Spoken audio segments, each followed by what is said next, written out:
What's up, everybody? I'm back again with yet another vinyl update video, and I'm still in my aunt's house, but this will be the very last video that I will record in my aunt's house because my now wife, Madeline Bickle, officially, have found an apartment that we get to move into on Friday the 13th, which I think is fitting, all things considered. We did get married on Halloween night, and it was, it was a very small, intimate ceremony, but it was very, very nice. But I'm going to show you 5 more records as I do, and then once I actually start my new job. I have started, but it was just a week of orientation shit, and I actually officially start tomorrow. My schedule is gonna totally fuck me up since it's Monday through Friday, 6 p.m. to 4:30 a.m.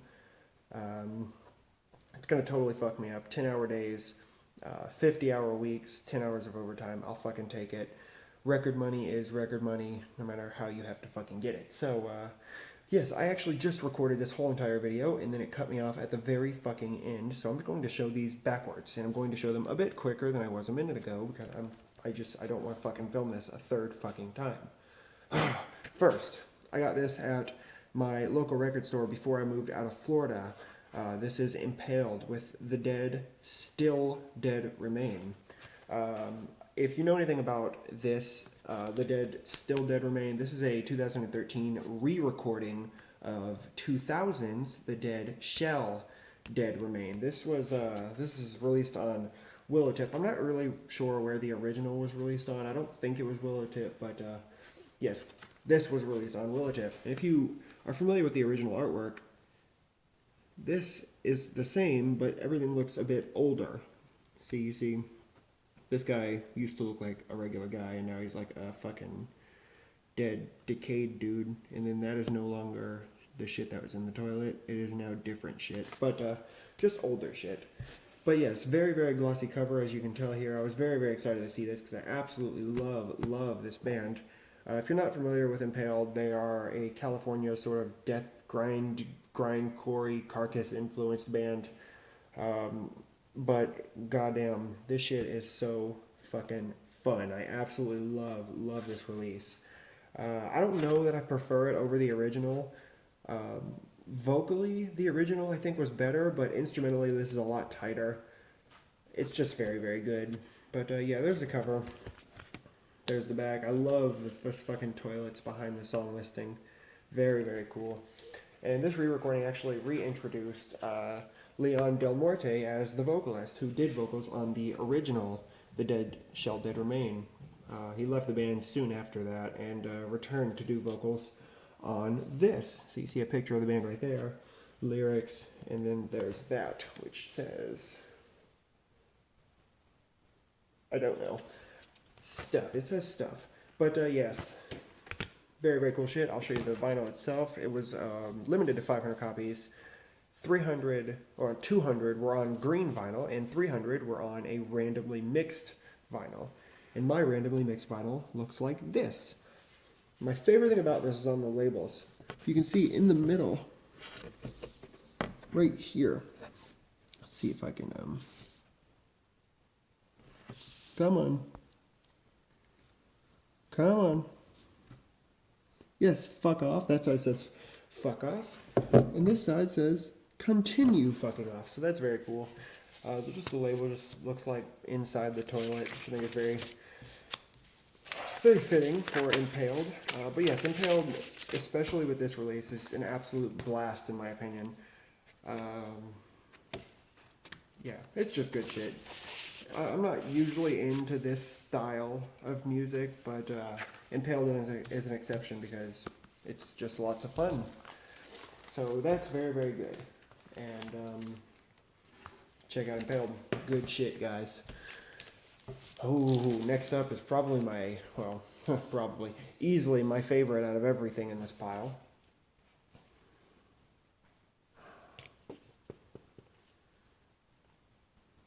Leviathan, The Blind Wound. This is just one of the versions that I have. I plan to get all 4 versions, but for now I have 2 of them. I will show the other one later down the road, once you guys have forgotten a bit of information about this, so I don't have to come up with new shit to say about it. Yeah, because that's how I do, bruh. I love this. Excellent, excellent Jeff Whitehead artwork with the Leviathan spot gloss right over the cover. Oh my god, it's gorgeous. That's the back there. Now, if you're not familiar with the Blind Wound is and this is released on Southern Lord, by the way.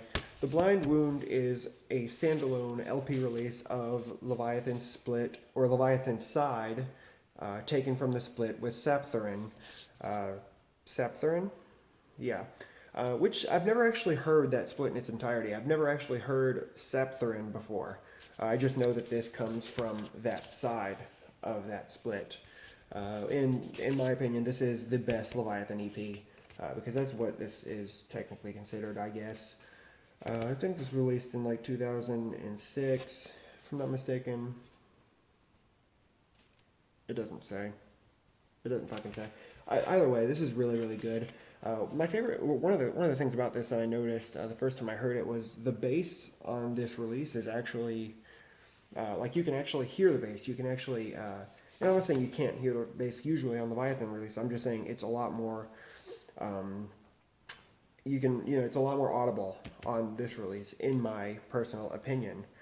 It's really fucking good. Obviously, Rest knows how to write a goddamn riff, and this album is full of goddamn riffs. Rest knows how to deliver these tortured fucking scream vocals that, are very specific to Rest, and this album, or this EP, has that.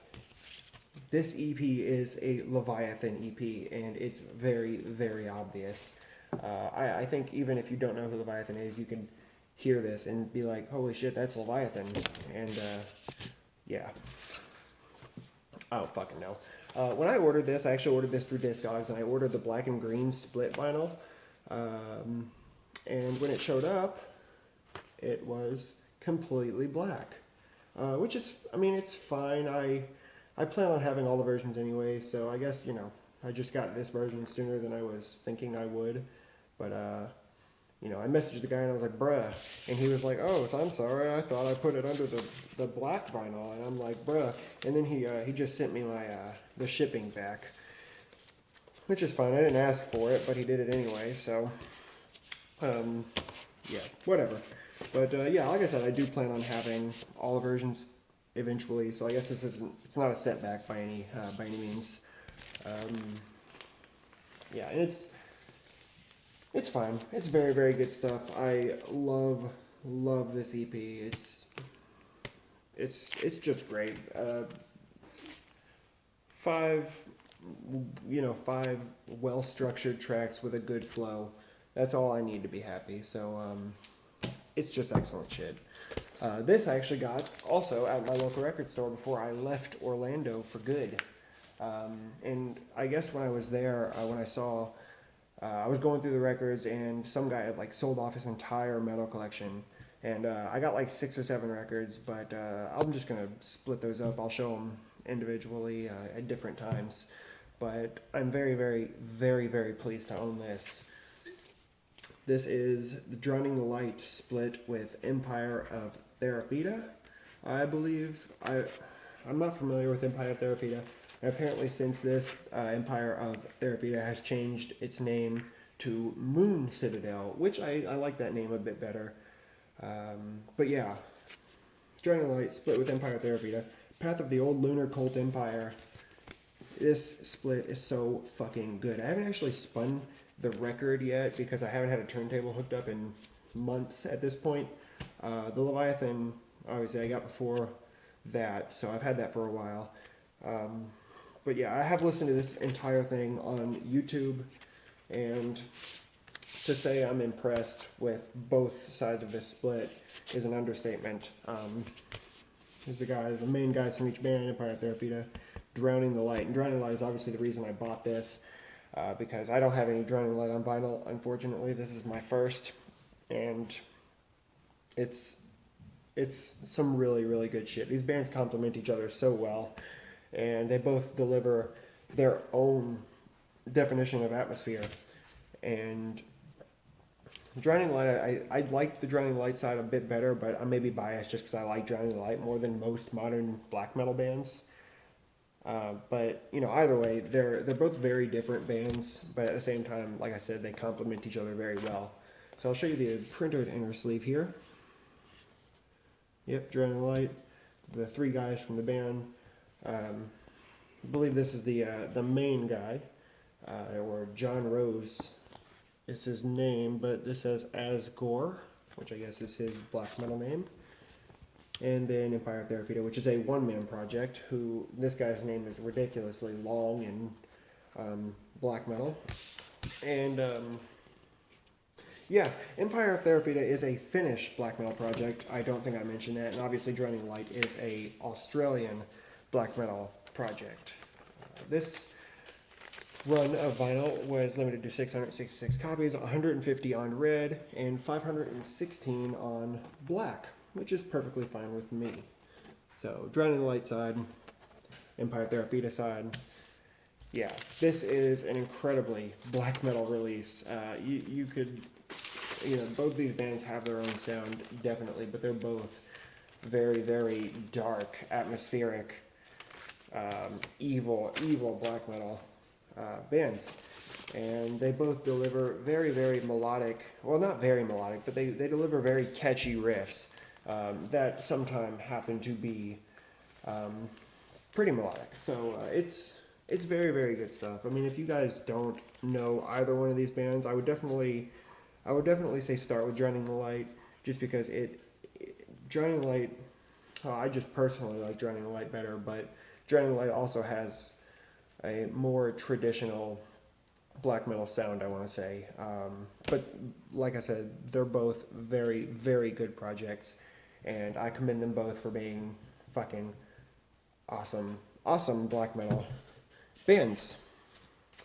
Moving on, this is another band I haven't actually talked about in a video ever, like Impaled.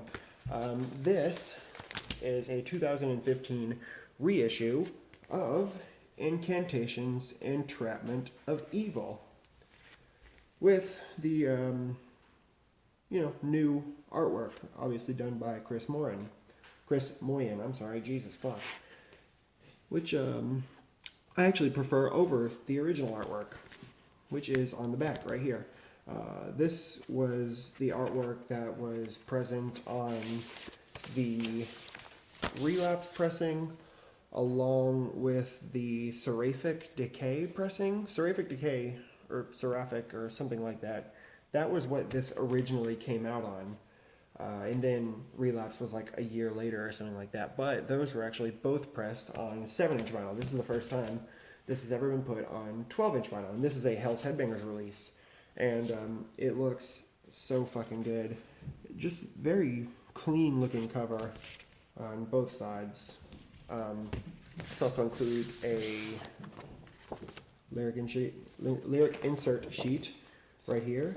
This is some history of Entrapment of Evil, and a couple pictures of goats. And this picture of a goat will look familiar here in just a second, because though this is pressed on black vinyl, right there, this is only single-sided, because this side has a picture of a goat with the Incantation logo, and it looks very, very fucking nice. I absolutely love this. Besides that, it includes a poster, which I'll show you in just a second. Obviously, if you don't know who Incantation are, somehow, they are a Pennsylvania-based death metal band that formed in 1989, and they, even at the time, could definitely hold their own, in the presence of the big, brutal death metal bands at the time. Because when you think of early 90s death metal, like the brutal stuff, you think of Mortician, Suffocation, and Incantation.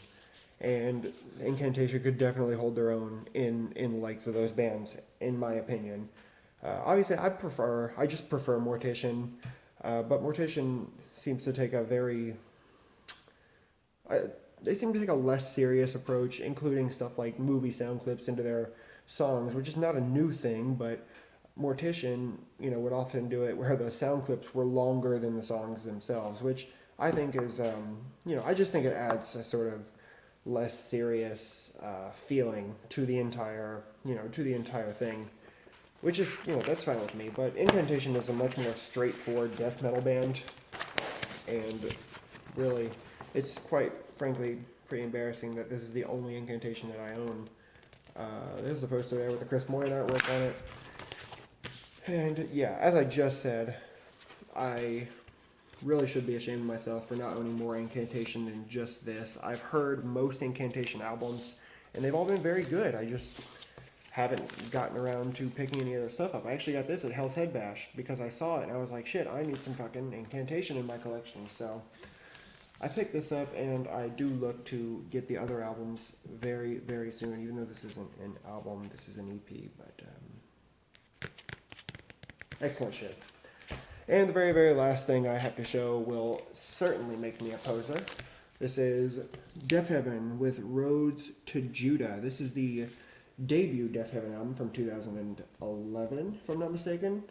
Because, Deafheaven formed in 2010, and I believe this album came out less than a year after they formed, if I'm not mistaken. Deathwish Inc. Very, very simple pressing, but still very nice nonetheless. So back there, how Deafheaven likes to write things.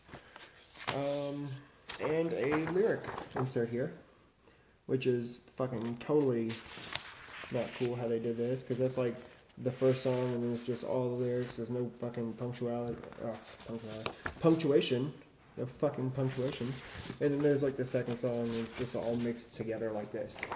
And then a little passage right here, which says, "The world has been darker than lights out in a closet full of hungry bats, and the whiskey and wine entered our veins when blood was too weak to carry on." Oh, Deafheaven. Never change. Never change. And the vinyl itself, which is so fucking clear. Very, very clear. I have no idea of the limitation on this. I did not look it up because I'm a fucking terrible YouTuber. But that's why you guys watch me, right? Because I embarrass myself all the goddamn time. But yes, you guys, if you know Deafheaven, you either love them or you hate them, because, like it or not, I mean, this is a black metal album. I mean, it's musically largely black metal. The blast beats and the tremolo picking and stuff like that make it black metal. And obviously, there's a heavy post-rock shoegaze influence all over this album. But that's what Deafheaven is known for. And, Mom always said, don't judge a book by its cover. So don't look at this artwork and write this off. Don't look at the hipster band members and write this off. This is very, very good stuff. I absolutely love this album. Good music, good vocals, great atmosphere, which is created by the lack of super polished production.